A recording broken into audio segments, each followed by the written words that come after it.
एक छोटे से कस्बे में समीर नाम का एक लड़का रहता था।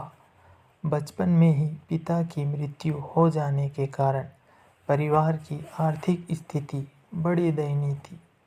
समीर की माँ कुछ पढ़ी लिखी जरूर थी, लेकिन उतनी पढ़ाई से नौकरी कहाँ मिलने वाली थी। सो घर घर बर्तन मांजकर और सिलाई बुनाई का काम करके किसी तरह अपने बच्चे को पढ़ा लिखा रही थी। समीर स्वभाव से थोड़ा शर्मीला था और अक्सर चुपचाप बैठा रहता था। एक दिन जब वो स्कूल से लौटा तो उसके हाथ में एक लिफाफा था। उसने माँ को लिफाफा पकड़ाते हुए कहा, माँ, मास्टर साहब ने तुम्हारे लिए एक चिट्ठी भेजी है। जरा देखो तो इसमें क्या लिखा है। माँ ने मन ही मन चिट्ठी पढ़ी और मुस्कुरा कर बोली, बेटा, इसमें लिखा है कि आपका बेटा काफ़ी होशियार है। इस स्कूल के बाकी बच्चों की तुलना में इसका दिमाग बहुत तेज है और हमारे पास इसे पढ़ाने लायक शिक्षक नहीं है। इसलिए कल से आप इसे किसी और स्कूल में भेजें। यह बात सुनकर समीर को स्कूल न जा सकने का दुख तो हुआ, पर साथ ही उसका मन आत्मविश्वास से भर गया कि वो कुछ खास है और उसकी बुद्धि तीव्र है। माँ ने उसका दाखिला एक अन्य स्कूल में करा दिया। समय बीतने लगा। समीर ने खूब मेहनत से पढ़ाई की। आगे चलकर उसने सिविल सर्विसेज परीक्षा भी पास की और आईएएस ऑफिसर बन गया।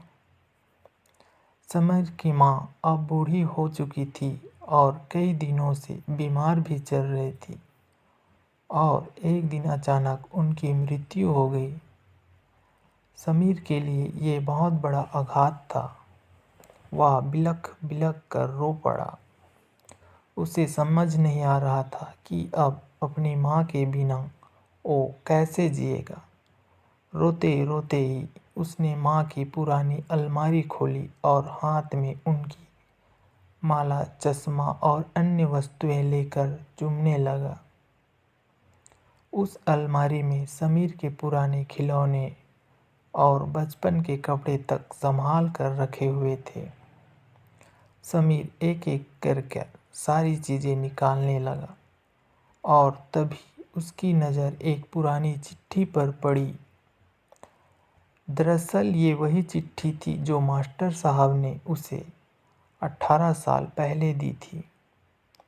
नम आंखों से समीर उसे पढ़ने लगा। आदरणीय अभिभावक, आपको बताते हुए हमें अफसोस हो रहा है कि आपका बेटा समीर पढ़ाई में बेहद कमज़ोर है और खेल कूद में भी भाग नहीं लेता।